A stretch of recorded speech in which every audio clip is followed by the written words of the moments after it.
అందుకే నా ప్రియమైన దేవుని ప్రజలారా, ఇప్పుడే మనం చేసిన పొరపాట్లన్నీ కూడా ఇప్పుడే సమయం ఉండగానే ఒప్పుకోండి.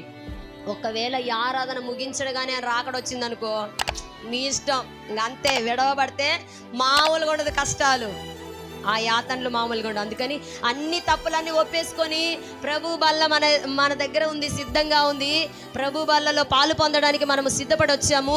ఇంకెవరైనా సరే ఒప్పుకోకపోతే దేవుని రక్తము మనకు సమీపంగా ఉంది, దేవుని శరీరం మనకు సమీపంగా ఉంది.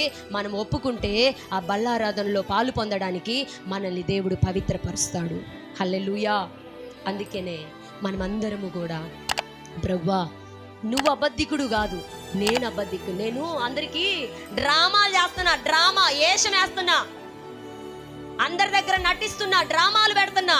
కానీ ఆ డ్రామా మనుషుల్ని మోసం చేస్తున్నా. ఆ డ్రామా మనుషులకు చెప్పి నేను చేయలేదు అంటున్నాను. కానీ నేను అన్ని తప్పులు చేశాను ప్రభువా. వాళ్ళ దగ్గర అటు చెప్పాను కానీ తప్పు వాస్తవంగా నిజమే చేశాను ప్రభువా. నేను నన్ను మోసం చేసుకున్నాను, నన్ను క్షమించు. ఇక నుంచి నేను అందులో పడను, ఆ బురదలో పడను, ఆ పాపం ఊబిలో పడను ప్రభువా.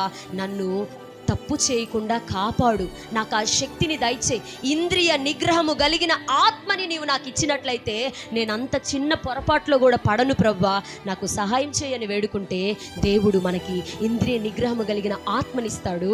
మనల్ని తప్పు చేయకుండా ఆ ఆత్మ మనల్ని కాపాడడం మొదలు పెడుతుంది.